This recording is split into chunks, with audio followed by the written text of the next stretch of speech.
அத்தியாயம் 79. அந்நாசியாத், கைப்பற்றுவோர். அளவற்ற அருளாளனும் நிகரற்ற அன்புடையவனுமாகிய அல்லாஹுவின் பெயரால். பலமாக கைப்பற்றுவோர் மீது ஆணையாக, எளிதாக கைப்பற்றுவோர் மீது ஆணையாக, நீந்தி செல்வோர் மீதும் முந்தி செல்வோர் மீதும் காரியங்களை நிர்வகிப்போர் மீதும் ஆணையாக. அந்த பெருநடுக்கத்தை ஏற்படுத்தக்கூடியது நிகழும் நாள். அடுத்தது அதை தொடர்ந்து வரும். அந்நாளில் சில முகங்கள் கலக்கம் கொண்டிருக்கும், அவற்றின் பார்வைகள் தாழ்ந்திருக்கும். குழியிலிருந்து நாம் எழுப்பப்படுவோமா என கேட்கின்றனர். மக்கி போன எலும்புகளாக ஆகிவிட்ட பிறகுமா? அப்படியானால் அது இழப்பை ஏற்படுத்தும் மீளுதல்தான் என்றும் கூறுகின்றனர். அது ஒரே ஒரு சப்தம்தான். உடனே அவர்கள் வெட்ட வெளியில் நிற்பார்கள்.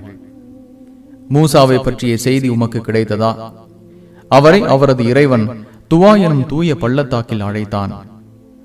நீர் ஃபிரௌனிடம் செல்வீராக, அவன் வரம்பு மீறிவிட்டான்.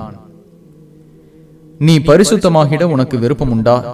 நான் உனது இறைவனை நோக்கி வழிகாட்டுகிறேன், இறைவனை அஞ்சிக்கொள் என கூறுவீராக என்று இறைவன் கூறினான். அவனுக்கு மூசா மிகப்பெரிய சான்றை காட்டினார். அவன் பொய்யென கருதி பாவம் செய்தான். பின்னர் விரைவாக பின்வாங்கினான். மக்களை திரட்டி பிரகடனம் செய்தான். நானே உங்களின் மிகப்பெரிய இறைவன் என்றான். அவனை இம்மையிலும் மறுமையிலும் வேதனை மூலம் அல்லாஹ் பிடித்தான். இறைவனை அஞ்சுபவருக்கு இதில் படிப்பினை உண்டு. படைக்கப்படுவதில் நீங்கள் கடினமானவர்களா அல்லது வானமா? அதை அவன் நிறுவினான். அதன் முகட்டை உயர்த்தி சீராக்கினான். அதன் இரவை மூடி பகலை வெளிப்படுத்தினான். இதன் பின்னர் பூமியை விரித்தான். அதிலிருந்து அதற்கான தண்ணீரையும் மேய்ச்சல் பயிர்களையும் வெளிப்படுத்தினான். மலைகளை முளைகளாக நாட்டினான். உங்களுக்கும் உங்கள் கால்நடைகளுக்கும் வாழ்க்கை வசதிக்காக இவற்றை ஏற்படுத்தினான். மாபெரும் அமளி ஏற்படும் போது மனிதன் தான் செய்ததை பற்றி அந்நாளில் எண்ணி பார்ப்பான். காண்போருக்கு அருகில் நரகம் வெளிப்படுத்தப்படும். வரம்பு மீறி இவ்வுலக வாழ்வை தேர்ந்தெடுத்துக் கொண்டவனுக்கு நரகமே தங்குமிடம். தமது இறைவன் முன்னே நிற்பது பற்றி அஞ்சி மனோ இச்சையை விட்டும் தன்னை விலக்கிக் கொண்டவனுக்கு சொர்க்கமே அவரது தங்குமிடம்.